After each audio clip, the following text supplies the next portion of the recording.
Good evening, everyone. Welcome to episode number 45 of Every Day is a Story All Its Own. Overall, across the brands, I think we're up to almost 340 episodes. And this could have been an Into the Outer Realms episode, but I'm thinking, what is possibly a more important story right now in the world that we live in with everything that's going on, the division, the othering, so on and so forth? Much of it pointed political calculation, part of a handbook that's decades, if not centuries, maybe millennia old. Um, so I have a very special guest tonight, an artist in a different kind of way, an artist, a visionary of peace, of wholeness, of unity. The author of the book, The Way of Unity, Essential Principles and Preconditions for Peace. And peace is something that no matter what lever you pull, no matter what part of the spectrum, political, religious, otherwise, that you may be on, I would think that there's a very, very small number of people, and none of them are watching this show, I can guarantee it, who aren't wishing for peace, speedy peace, real peace, peace not laden with agendas, which we're seeing that kind of peace posturing going on. I don't want to be specific and name names. Everyone knows what's going on. So we're going to talk about this book, Dr. Robert Atkinson, very, very accomplished. I'm going to do the bumper real quick, the show opening. I'm going to read his short bio, and we're going to bring him on and take you through this. I am so impressed. There are so many people and have been so many people out there. I just finished this. I love Tom Hartman. I talk about him often because Tom Hartman brought to my attention the concept, the indigenous concept of the wetigo. Greed, hoarding more than you need as a form of mental illness, according to indigenous philosophy. If you know Tom Shattuck's I Am, and I've talked about that documentary for years and years and gifted it to many people. Tom Hartman is in there, speaks to that. But this was kind of gifted to me by the Book Angels in a used bookstore. Read it recently, Last Hours of Ancient Sunlight, Waking Up to Personal and Global Transformation. Disheartening to read where we were 30 years ago and to see where we are now, the lack of progress, the worsening of many problems.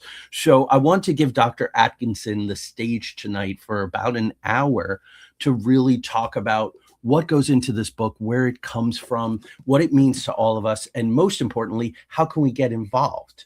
I hope that some of you, all of you, in some way will pick up. That's the whole point of all of this. Preaching to the choir only goes so far, right?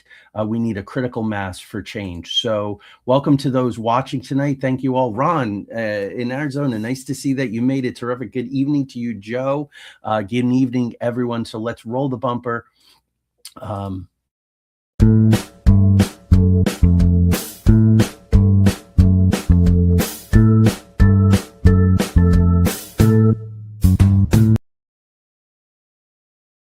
There we go. Music by my longtime colleague, Knight Berman Jr., who was a guest on the show several months ago.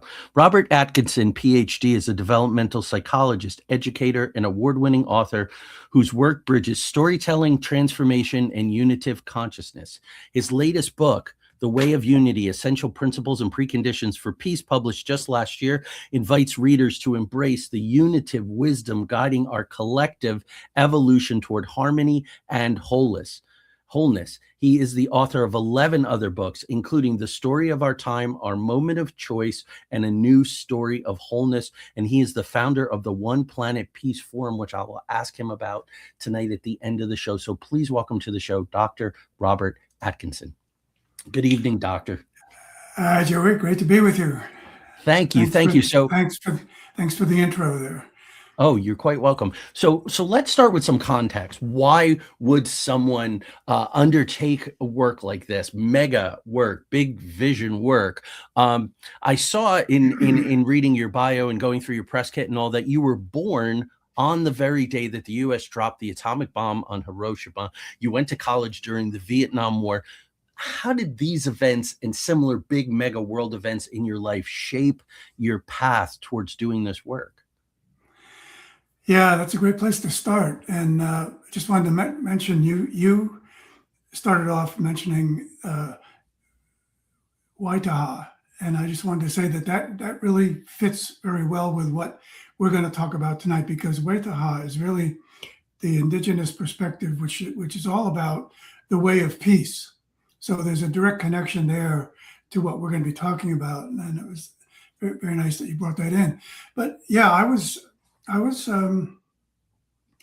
well. There's a saying or a belief or whatever that we may choose our parents. I don't know if that's true, and I don't know whether choosing the day we're born is a possibility or not either. But I couldn't have chosen a more auspicious day to be on, to be born on, because I do think that what is happening in the world at the moment of our birth, both on the local and global levels, uh, is a that moment that we're born into has a huge influence on who we become and what we think, even though we have no idea of that when we are born. And in my case, it took a decade or two to really realize what the impact of being born on that day had in my life. But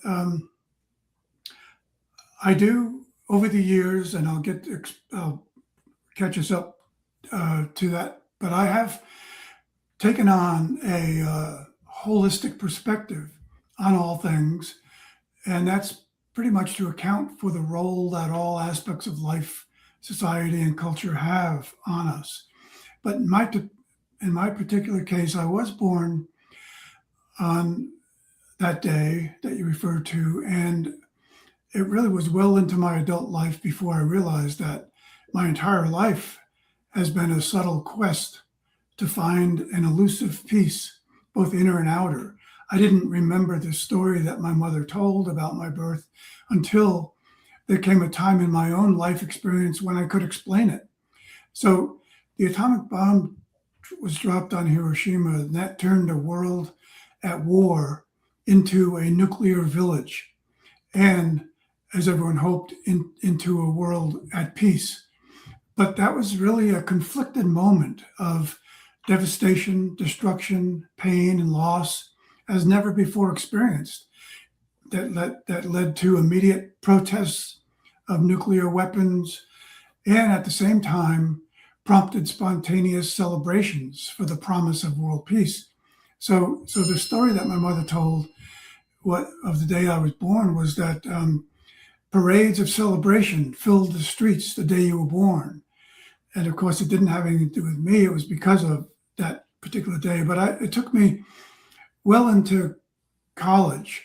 I mean, there were other things that happened in my early childhood that led me to major in philosophy in college. And that's where and when I really started to look more deeply into the meaning of things, the purpose of things, and what was really going on, and what made sense. And I that led my study, my academic study of philosophy led me to the study of world religions and mythology, and on and on from there.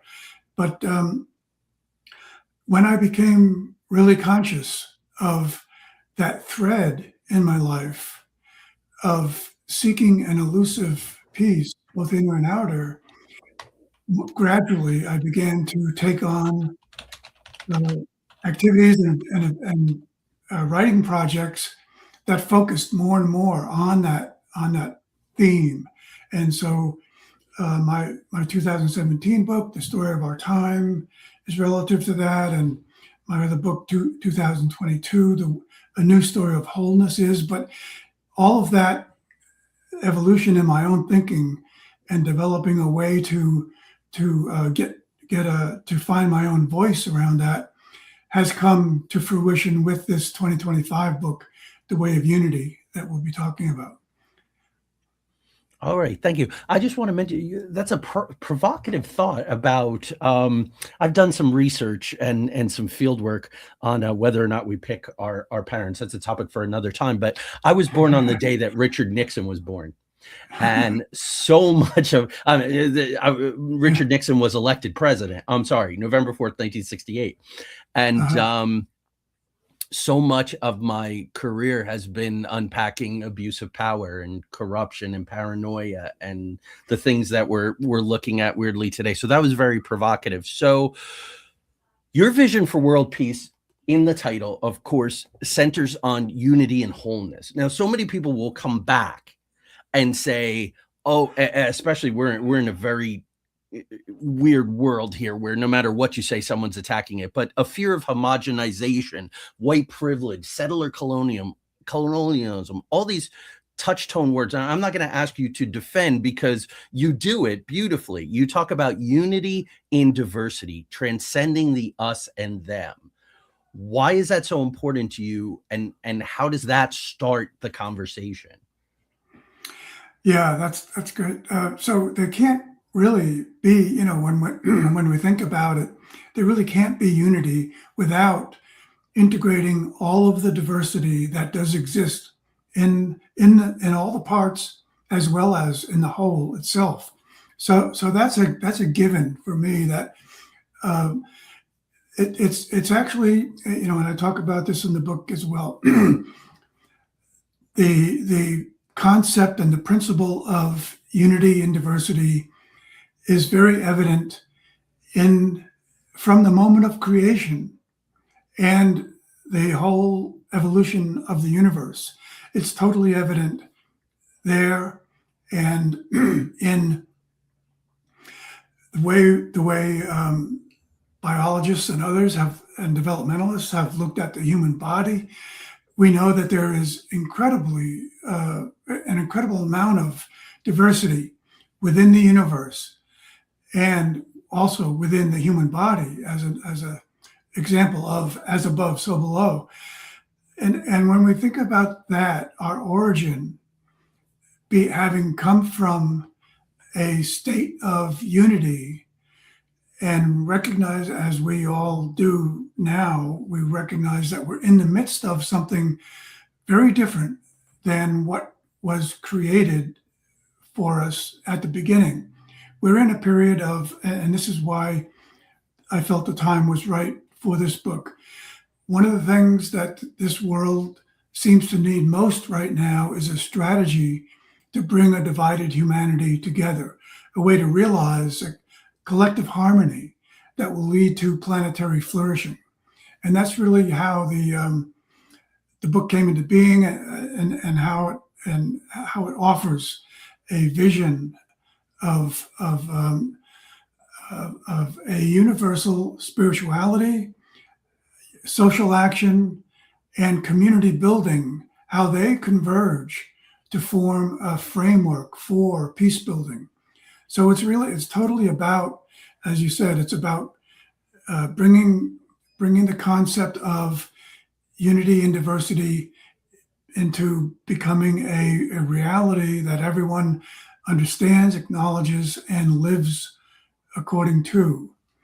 Uh, so I see that as the next stage of humanity's collective evolution, because we are over the many millennia of our collective history, we've been moving closer toward fulfilling an age-old promise of peace on earth, which will only now and in the future be accomplished by starting locally with a strategy that is globally scalable.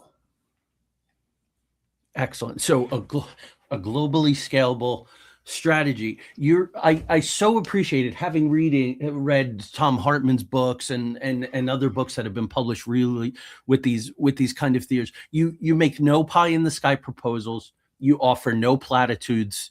There are no broad brush prescriptions, and you tell us that we're trying to elevate consciousness toward wholeness, as you've expressed already in our time together. And you say that this is going to take decades, if not centuries, yet we're living in a spiritual springtime, which you just hinted about that. So So talk to us a little about that. So we have a very long road. We may not see this in our lifetime, although we must contribute to it. But we're at the start of it. You talked about how this was the right time for the book. What makes this time the right time? Yeah, I really do think of it as a that we are in a time of spiritual springtime, and that's because we can, even though with all the things that are going on in the world today that you referred to in the beginning, even though all that's happening, we're also able to see at the same time the development of so many activities, especially around social action and community building in various ways and around the world, how those kinds of activities are also happening at the same time. And so it's a process of the breaking down of an old world order and the building up of a new world order. And because of how complex the world is that we live in today, it is going to take as you said, and as I say in the book, a few generations at the best, maybe even a few centuries. But that all depends upon the action that we take right now to to facilitate the spiritual springtime that's just at its opening stages. And so, another important way to look at this process is through the natural laws of nature, and especially the cycle of nature in the four seasons. And that's where the spiritual springtime really comes in and becomes maybe easier to understand, because at the end of winter, the effects of winter, the snow melts and gradually, very slowly, the buds on the trees may start to happen, and we may even get a warm day once in a while, but then it goes back to the cold of winter for however much longer. But all during that whole process, there's an underground process happening that only becomes evident above ground as those buds and shoots on the trees come back in the early spring. And then it takes in the cycle of a year, it takes a few months for them to become seen in their fullest. And then we have the cycle of the season of summer, which is the fullness of of everything in its greatest form of flourishing. So it's a when we look at, again, this is where the where the Hermetic principle of as above, so below comes into play. But on a human level, it's a much longer, slower process than it is in looking at the four seasons. That all happens within 12 months. But when it comes to the organic renewal of humanity, that happens at a much longer and slower pace. But it is all about I think what really helps people who are wondering about all that kind of thing and what's going on, and how can we really see this moment now as a spiritual springtime. The signs of the earliest signs of spring are hardly noticeable when we're still in the ending phase of winter. It only becomes clearer that we're in a springtime when the buds have begun to spring and sprout, and that's when it becomes more evident, and we know then that spring is on its way and fulfilling its course. So in a way, it's kind of it's really a both and. We have to be patient with the process, and at the same time, we have to be part of the process in whatever way we can find to help facilitate it. and we'll talk maybe more about that later, but that being part of it, part is about finding our place in our own local community, wherever we are, to help bring about and create unified, strong, vibrant communities, because that's what will eventually become, will be connected, and as a chain, chain that will be the links of which will be connected throughout the whole period of humanity's summer renewal and flourishing as well. So that's the thing, is to keep in mind that it's both we need to be patient with the process while we're also contributing to the facilitation of it ourselves. Terrific. Well, one of the things that I absolutely adore about the book, because I'm such a transdisciplinary thinker, it's the heart and soul of my own work. That every day is a story all its own, pulling in quantum physics, shamanic studies, neuroscience, all these kind of things. I love that you pull from so many religious, spiritual texts, quotes from writers, teachers, thinkers from across a broad spectrum. It really goes with unity in diversity. So this coming out of the winter into the spring, would you say that it feels very hand in glove with the end of the Kali Durga? It feels very hand in glove with the end of the long count Mayan calendar, those 26,000 years. Am I correct to use those analogies? Oh yeah, that's great, because they're all connected. I mean, that's the thing about taking a holistic perspective.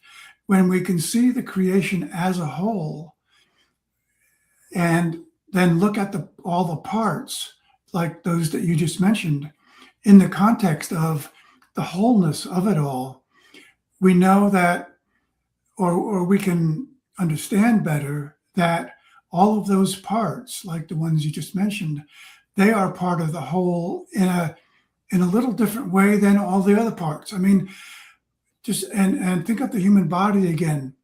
What would our own bodies be like if all of the parts were exactly the same? I mean, there's no creation on earth that is more inherently diverse than the human body, with its whatever it is, 80 million cells and 80 some different organs. They're all totally very different, but they're all about working in harmony to create balance and unity for the whole, to keep the whole in balance and in harmony, and they all contribute to the maintaining of its well-being. So, and what's interesting about what you just mentioned with those examples is that they all do converge on the same timing of things. And so that's all of this that we're talking about so far, it's all part of the principle that I've referred to a couple times already, as above, so below. There's no part of the whole that's not connected. That's not only not connected to the whole, but also does not contribute to the well-being of the whole. And so, whether it's the Mayan calendar or any of the other shamanic practices and worldviews, they all have the one thing that they all have in common is the long range outcome. And I referred to this earlier too, that they're all consistent in looking toward a future, however far out there, that really will be the representation of peace on earth, and all those pieces, like the Mayan calendar, with its built-in concept of renewal, that they're all leading toward, and this gets to the concept of the inherent role of transformation in the big picture context as well. Without transformation, there would be no evolution toward toward a goal or progress toward beyond where we are in this moment. And so that's the other part, is that all of these examples that we're talking about contribute not only synergistically to the same outcome, they are all essential. And that's why I do like to think of the example of the Mayan calendar, because so many people were wondering, well, what happens at the end of a calendar? Does that mean the end of the world's going to end? And I happened to be in Guatemala at that time when the Mayan calendar was supposed to or did end, and I was able to ask some Mayans there. There are actually about 40 or 50% of Guatemalans are Mayan descendants still, and they said very, very matter of factly, when one cycle ends, another one begins, and that's the renewal and the transformation process that they were referring to. So each time we have an example and an experience of transformation, that comes at the time when we need it to really jumpstart us toward the ultimate end goal that humanity's evolution is leading toward. Excellent. Excellent. I love all this. I'm glad you used the word synergistic, because it really does synergy, fractals, holographic universe. I think you quote David Baum in your book. Yes. All those things that I'm trying to pull into my work as well. Now, with your degrees in philosophy and counseling, American folk culture, which was very exciting to me, cross-cultural human development, you seemed at your foundation, or your base from which everything seems to sprout, and you make your, I don't want to use the word comparisons, but look for the commonalities, is the Baha'i faith, which I know, for as much as I've studied, I know very little about. So can you tell the audience why you kind of have centered on that as sort of your middle to sprout from, and tell them a little bit about what it's about? Yeah, so that's that can be a very long story and Okay. long response, but I'll try to keep it concise. I actually had been on my own journey uh, uh, to learn about the world's religions ever since college, and after that, I continued that on my own, studying comparative religions. And so I was very interested in all of the world's religions, not for their differences, but what made them all similar, and what were the universals. So when I came upon the Baha'i faith, I was in my mid-20s, and I was actually a crew member on the maiden voyage of the Hudson River sloop Clearwater at the time, sailing with Pete Seeger and other of his sloop singers at one of the local sloop festivals. There was a lot of booths and everything going on for the sloop festival. I happened to pick up a brochure about the Baha'i faith. It was the first time that I heard about it, and that brochure that I picked up was one that explained to me not only the universality of all religions, but how spirituality is built upon the same evolutionary principle as biology and everything else, which is that when we can think of spirituality as a way of knowing, just like we can biology, science, art, and any other subject. But when we look at spirituality from an evolutionary perspective, we can see two things. One, that each age or spiritual epoch has focused on a different aspect of the whole. And this, I talk about this in chapter 4, where there are two really interesting models that I use in there, one by Andrew Harvey, a mystic, and the other by a scholar of religion. But they both point out how all of the world's religions have each identified one element to focus on during their period in time.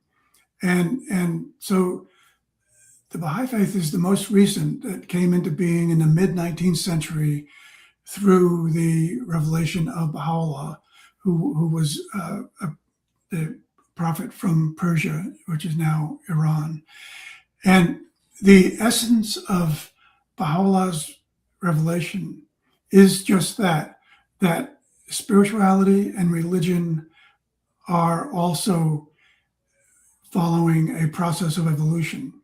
And so the need, and that means that the specific focus for the latest revelation is needs to be relevant to the time that we're in. And even going back 1.75 centuries to the middle of the 19th century, that was the very beginning, actually, of what we think of as spiritual springtime, because there was so much division and discord and disharmony, not only in Persia, but in other places around the world. And that was, and Baha'u'llah brought forth a revelation that covered all of the social principles and what I, in the book, think of as unitive principles, or principles that bring about unity, that are needed to establish the reality of unity and diversity among the human family today. So that's why I think it's important to take a big picture perspective and to include all of the elements that we have at our fingertips to look at. And it's a matter of understanding that spirituality, the evolution of spirituality, is no different than that of biology or any other field. They're all first of all, they're all guided by the same creator, or the same force, the same ultimate source that created creation. And the idea there too is that the creator has a purpose for its creation. It didn't just leave things up to random choice. Even though we have free will, we clearly have free will, and we use that to our disadvantage many times. And we can see this throughout history, how the misuse of free will has gotten a nation or humanity into a great deal of trouble. We can even see that right now. So it's not about free will or not. It's about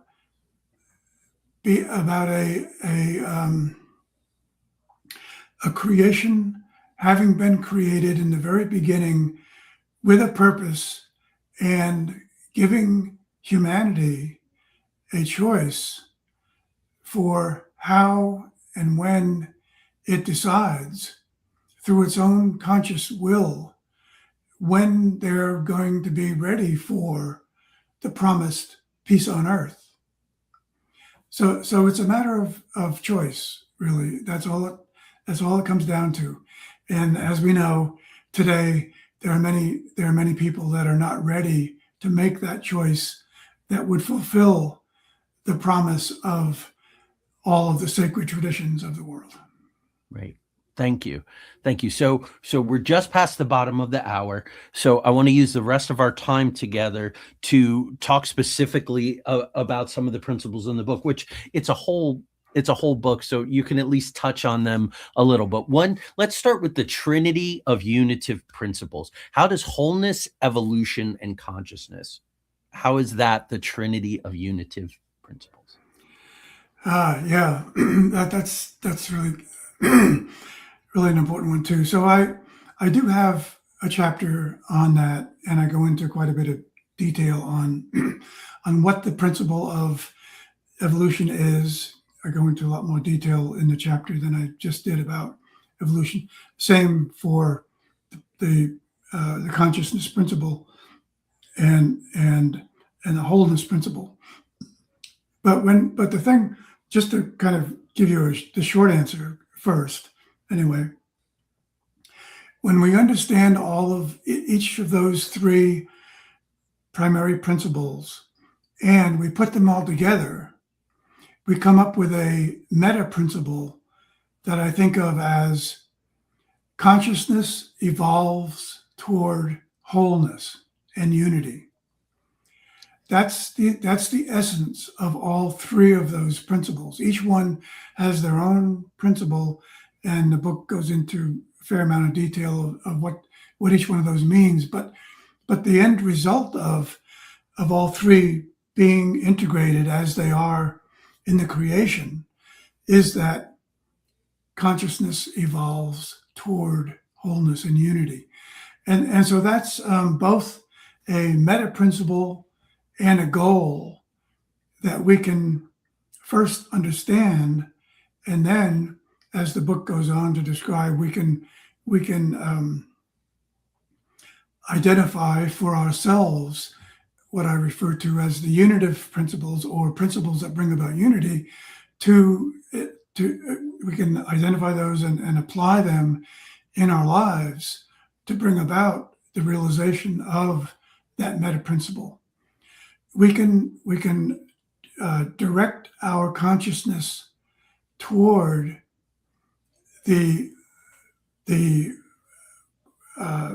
ultimate goal of wholeness and unity, while at the same time, in doing that,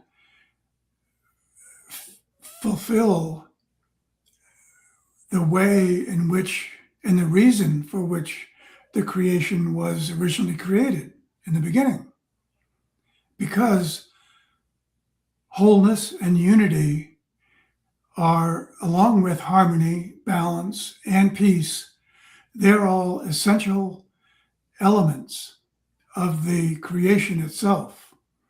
So we're in the process of reclaiming that, rebuilding that, through the process of applying principles that bring about unity in our own daily lives and in the communities we live in. There you go. Thank you. And I know it's hard to reduce all this down, folks. It's really to whet your appetite to go out and get this wonderful book. So, all storytellers know, and I'm a script doctor and a story analyst, and so we know that there's a beginning, a middle, and an end. And writers invariably, storytellers invariably get really hung up and messed up and in the muck in the middle. So I love that you say that every story has a beginning, a muddle, and a resolution. In this human story that we're in now, what puts us in the muddle? Yeah, well, Because I don't know. I don't know if there I. often. Yeah, I mean, one word I could use. I could use one word to answer that question, but there's a lot more than that. But one word would be division or divisiveness. Thank you. Any time and any place on any level where there is divisiveness and division, that automatically puts us in a muddle. But the thing about thinking, and it's interesting and important to have your perspective on this as well as a storyteller yourself. We tend to, I think, we both know that we in general tend to simplify what a story really is. But a story tells a much deeper story than it may seem to on a deeper level. And so when I change those second and third words around to be muddle and resolution, that's really identifying that every good story is about, and at least every story that is meaningful to us and that we remember, that story is an expression of the pattern of transformation. Yes.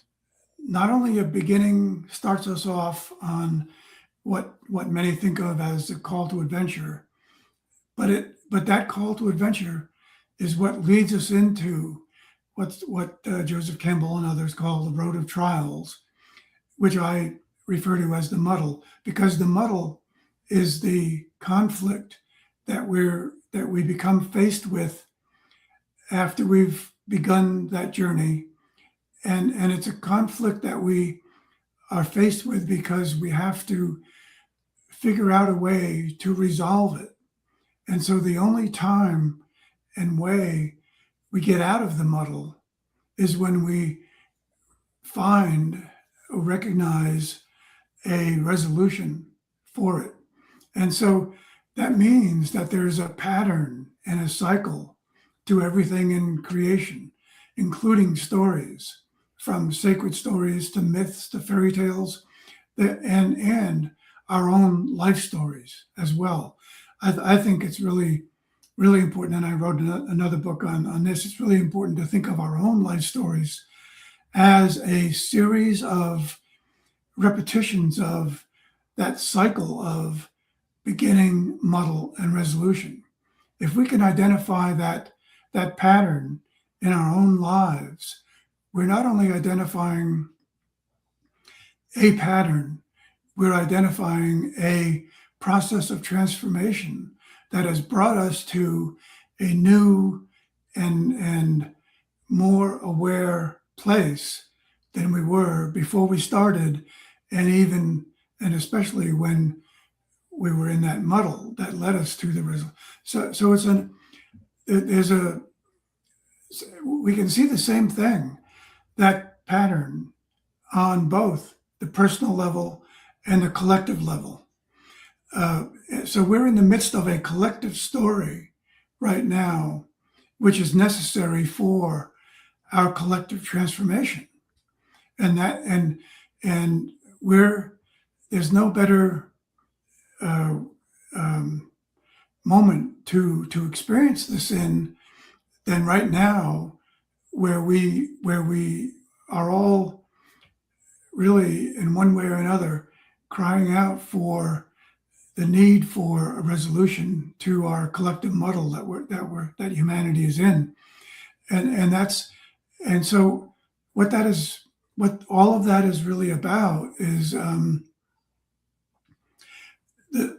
muddle part of that process has really created a war of oppositions for us to deal with, and this is where Carl Jung comes in, and his process of individuation, which is his word for the process, not only the process of transformation, but he calls the process of individuation a process of merging opposites. And that's what's needed to lead us back to a state of completeness, balance, harmony, and unity. And so another term for the resolution part, and this is what I go into in a lot more detail in my last two books. When we get to that resolution phase, just a second. Sure.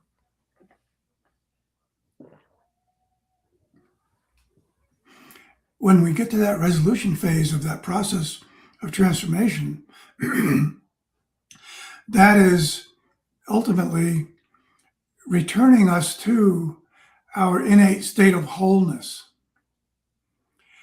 And so that's what needs to occur on both the personal level and the collective level.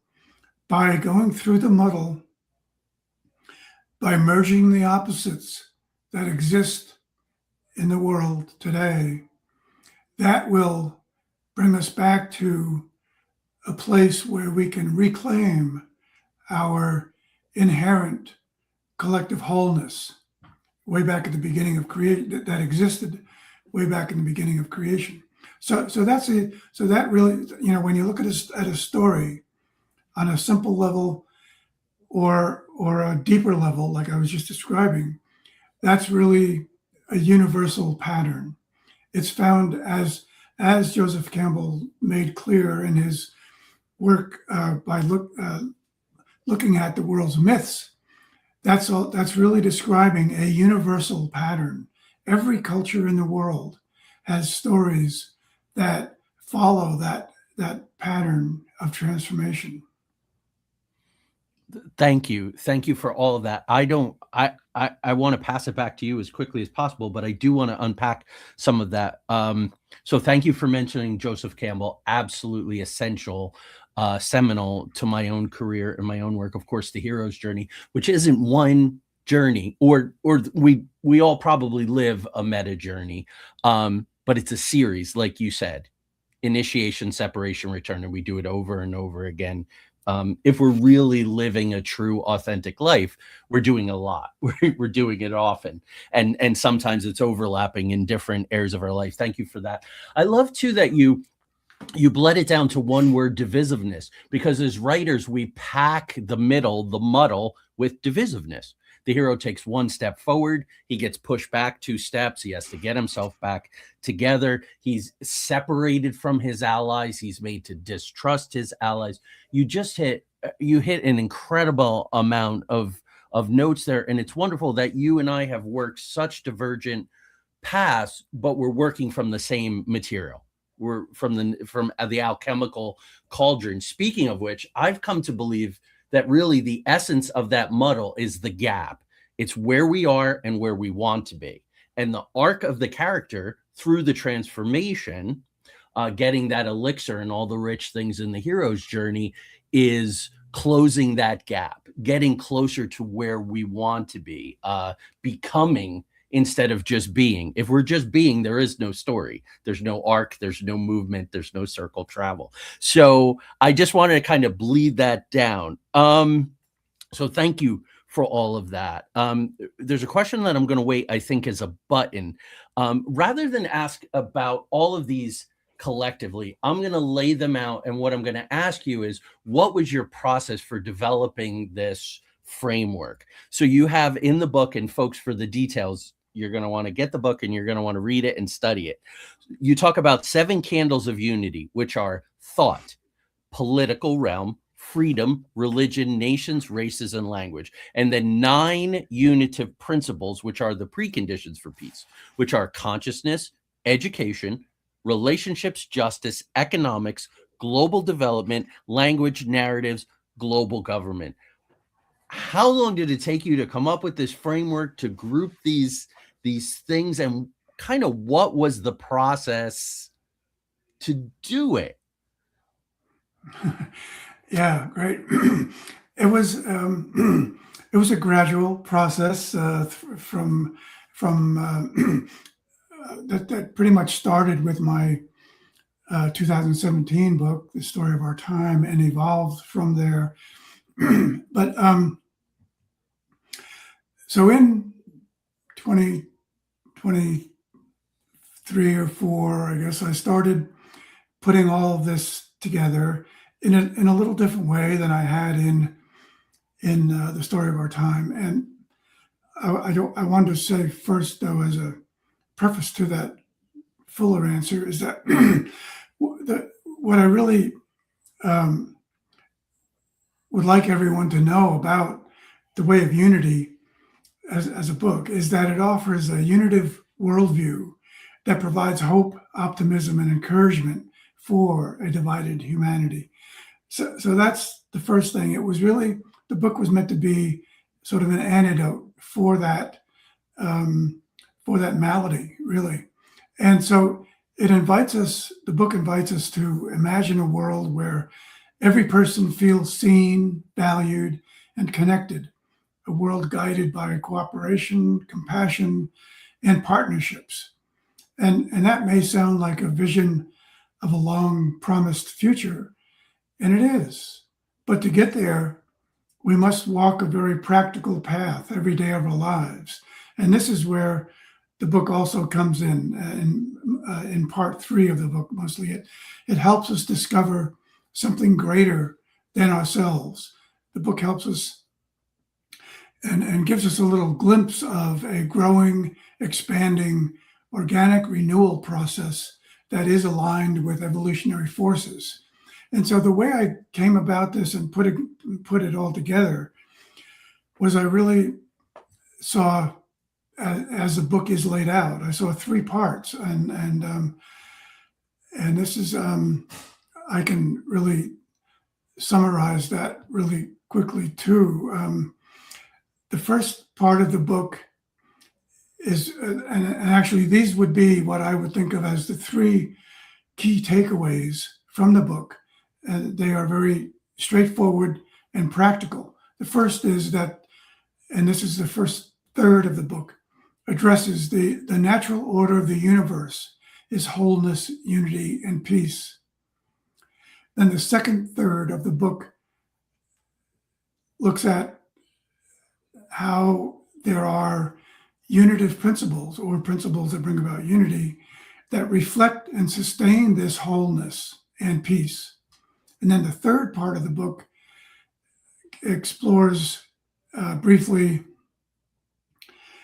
how there are thousands of communities worldwide that are already applying these principles to restore the world to wholeness and build a culture of unity right where they are.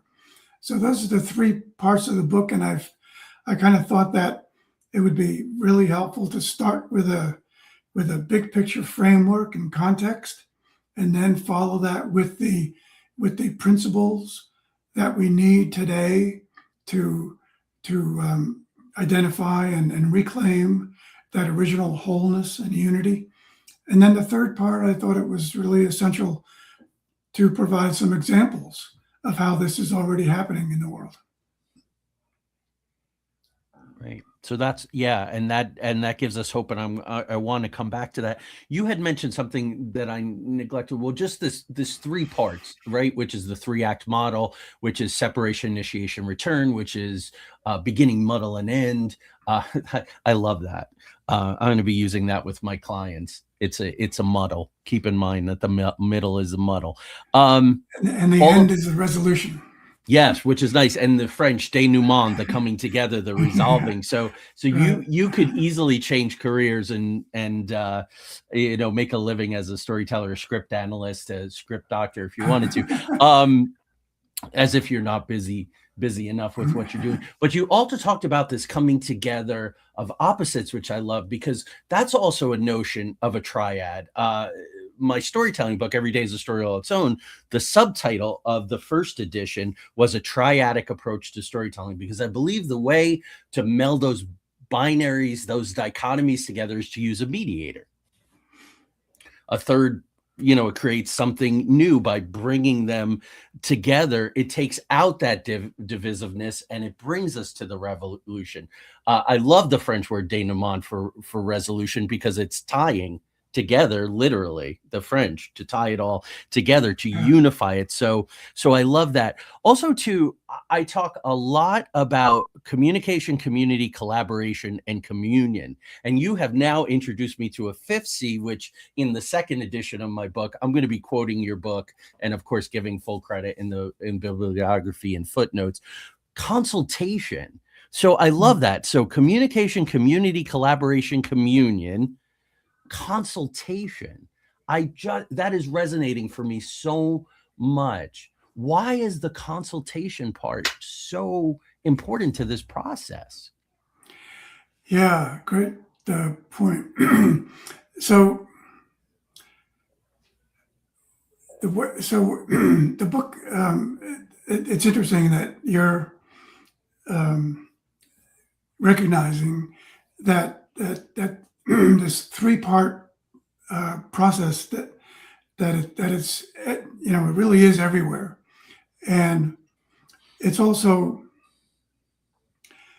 part of the book in many ways. I mean, the book is designed to explore and demystify inner peace interpersonal peace, and world peace, at all three of those levels. And the thing about all three of those levels, especially when it comes to peace, inner peace, interpersonal peace, and world peace, thing about those three levels is that they're so interconnected that they can't be separated. And so where consultation comes in so importantly is on the interpersonal level. And so anytime we have groups of any kind, of any type, and communities of any type and level, we need a process that will follow a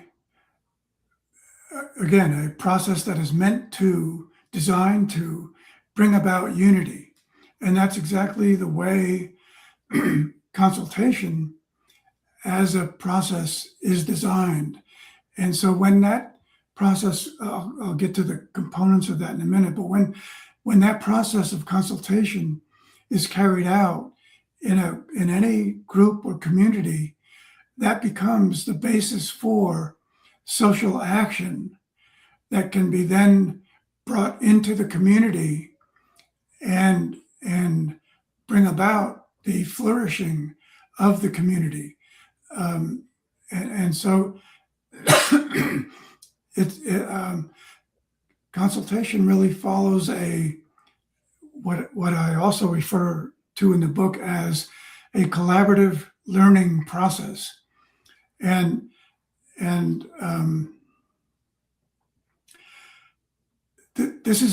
this can be done. This can be a process that's chosen, decided to be followed on any level, any interpersonal level, to follow a collaborative learning process for the purpose of carrying out unified action toward a common goal.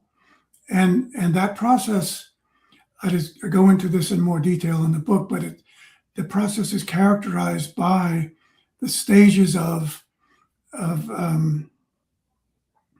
first of all, identifying an issue or a theme or a dilemma, whatever it may be, identifying that, and then bringing into account around that whatever resources may be relevant. And so that the first stage in that process of consultation is referred to as study, and then that's followed by the process of consultation itself, which is then allows the action to be taken, and then after the action is taken in a local community, then the process continues by reflection on the action. But and those are all carried out in the light of spiritual guidance and as well as knowledge drawn from science. But the process of consultation itself follows a process as well, and this is a way to arrive at unity of thought for collective decision making, which is then used to bring about unity in action. So consultation is not merely an exchange of opinions, but a respectful, deep listening to the views of others without resistance.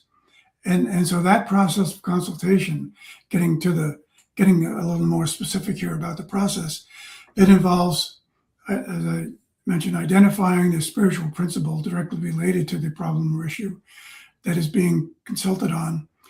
Then the second step is to seek, discuss, and consider all views and perspectives and proposals that come up and have them all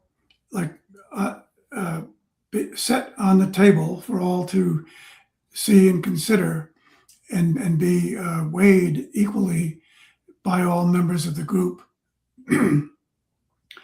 and resolve any concerns about a possible course of action. And then only after that, after those first two steps, then a clear consensus is allowed to emerge organically, or if needed, by a majority vote.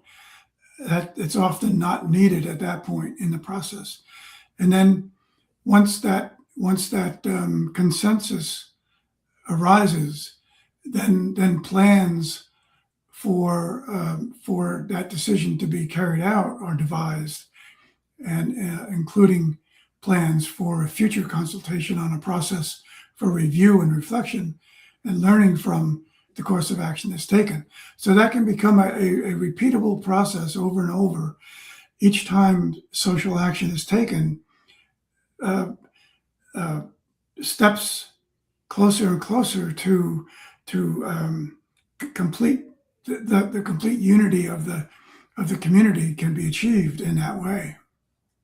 Excellent, excellent. So, guys, this is not just and it's very much behind this idea of consultation, which is so key to the getting away from the white settler colonial mindset of we're going to tell you what's best for you, you poor savage backwards people. So it's so completely refreshing to say we're going to consult, we're going to talk about this.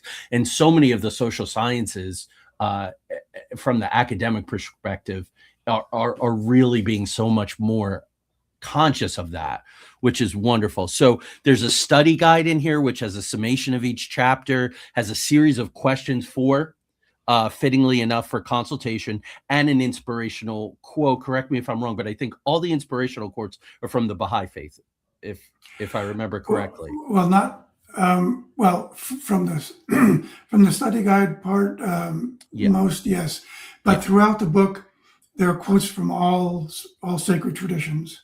Absolutely, which again, I love. There's 14 pages of resources, folks. There's URLs, ways to connect and get involved. Social action projects.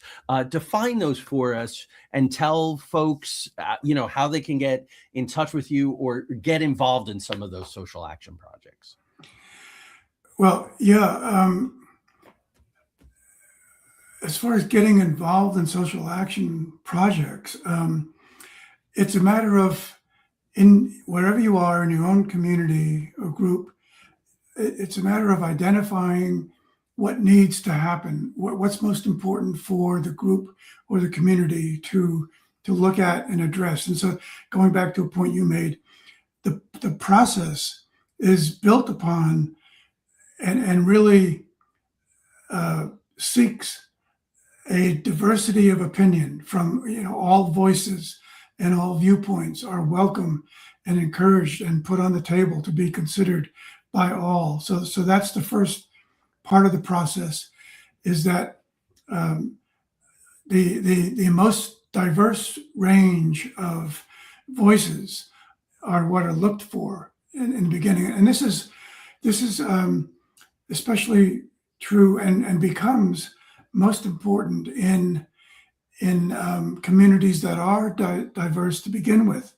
It's most important to give voice to those that may be in the minority in terms of numbers within any community.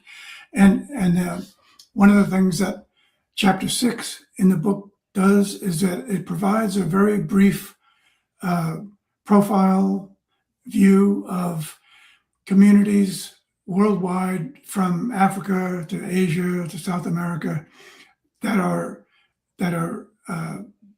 doing this, that are carrying out this process of consultation, and so there's a book that those profiles and examples are taken from, which can be looked at. It's free online, called For the Betterment of the World, and that's actually can be downloaded from the website Baha'i.org. A really beautifully done, colorfully illustrated book called For the Betterment of the World is where these examples of these communities all around the world are You can read about them yourself there. But what I would encourage people to do that are listening is to think about your own community first, wherever you are, and what you feel needs to occur in a way that would bring about unity, greater unity than you already may be experiencing in your own community. And then there are the guidelines to follow in the book and in the study guide in the book, and also many other examples of this on that website that I mentioned, Baha'i.org. Yeah, so that's there's many ways of following up on that. Excellent. And tell us about the One Planet Peace Forum. Yeah, so it took me a lot after realizing what a deep thread my own personal quest for peace was in my life. About 6 years ago, I decided it was time for me to create a way for groups to consult about ways of bringing about peace. And so I just created a simple nonprofit organization called One Planet Peace Forum, which was designed to offer an annual forum that was created in 2020, the year before COVID started. So the first 3 years had to be shifted to online. Then we had 1 year in person at a beautiful historic conference site in southern Maine on the Piscataqua River. And after that, we moved back to online. So currently, we have a lot of all of the programs posted on the website oneplanetpeaceforum.org. You can go there and view most of those programs in video form. And so it is an annual gathering, probably again this year online, around the time of International Day of Peace. And anyone can get in touch with me through that website, oneplanet.org, or through my own personal website, robertatkinson.net. Either of those two ways you'll get in touch with me directly. All right. So folks, I put all of that stuff in the chat for you, all those different resources. So by way of summation, and I know you talked about this earlier, but I believe this is from your press kit, the way this is put. We seem to be at a time right now where the tech billionaires seem to be very much in control of the flow of the narrative and the action, move quickly and break things. Steve Bannon and the alt-rights flood the field with poop, all these different kinds of things, which have put us very much, most people will agree, into a collective dark night of the soul. So the parting question for you is, where is this current collective dark night of the soul leading? Yeah, well, that's an interesting one to end on. The short answer to that is the collective dark night of the soul that we're in is leading us to the spiritual springtime that I referred to earlier. Yes. It's again, this goes back to the universal pattern of the process of transformation. The dark night of the soul equals the muddle or the road of trials. In order to get through that to the resolution, we need to again merge the opposites, and when we do, we will experience renewal on a greater level than we ever have before. So that's what's awaiting us after this current dark night of the soul is a spiritual springtime that will become full-blown throughout its phase and lead us to a spiritual summertime where humanity will be flourishing as a whole human family. Thank you. I can't think of anything we all need to hear more than that. And we're hearing, I'm trying to have guests on the show who have that message from a lot of different perspectives.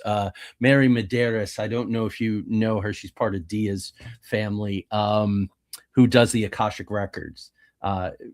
Says these very same things and others. So I want to thank you so much. This book has been a gift to me in my own work. Like I said, I'm going to quote from it in the second edition of my book on storytelling. Thank you for spending 70 minutes with us tonight. I'm going to put you back in the green room for just 60 seconds to say goodnight to the audience. Please stick around. But thank you so much, Dr. Atkinson. Thank you, Joey. It's been great having a conversation with you. All right, folks. So next week we have Richard Haddam, TV and film writer, producer.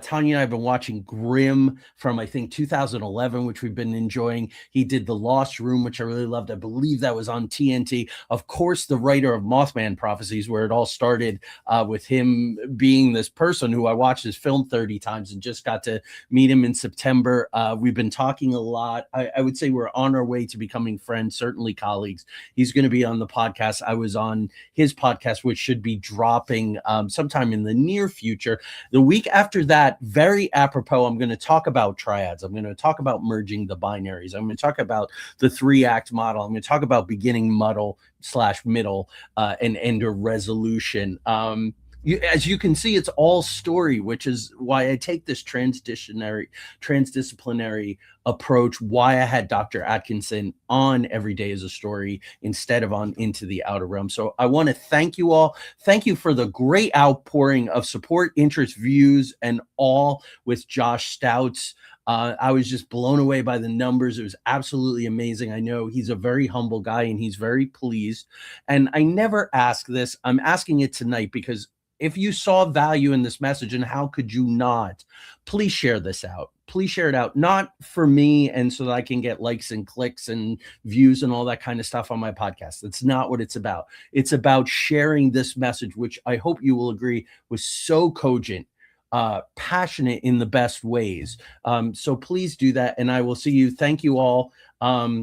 Very uplifting and hopeful. Great guest and show. Great show.